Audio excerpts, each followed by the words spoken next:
how we're going to do this and validate it is critical, and I think also is important in terms of trial design. Adaptive trial designs are being used on a regular basis, where you're constantly getting information from the trial to decide whether the strategy that you're using is appropriate. This is a bucket study that will be starting soon in relapsed glioblastoma, looking at genotypic changes. These are very, very biased approaches, but taking genotypic changes and making selections based on those patients, and then iteratively taking the information as the patients are treated and adapt to see whether the design holds in terms of the model.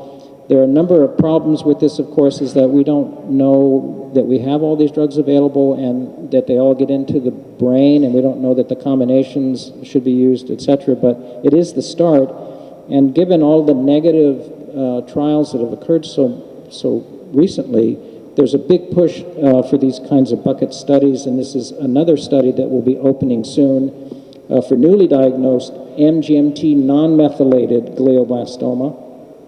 Again, based on the lack of significant improvement, clinically meaningfully improvement over time with temozolomide in non-methylated glioblastoma, and again, an adaptive design where you would have a control arm to make the decisions go, no go, whether these therapies are improving or not. So I think that, and again, I was focusing just on the last 2 years, to kind of see where the highlights, where everybody's having a discussion and a dialogue at the meetings.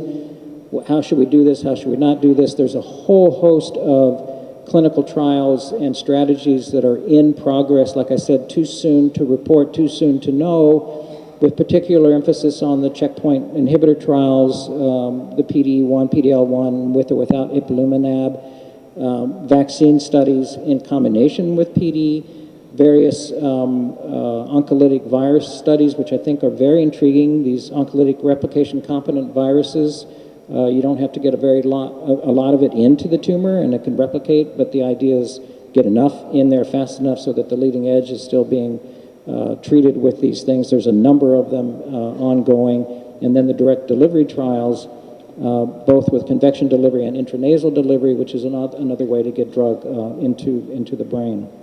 So in looking at the literature, at least from my standpoint, of the highlights of the last couple of years, the things that are being talked about the most really represent those kinds of things. Thank you.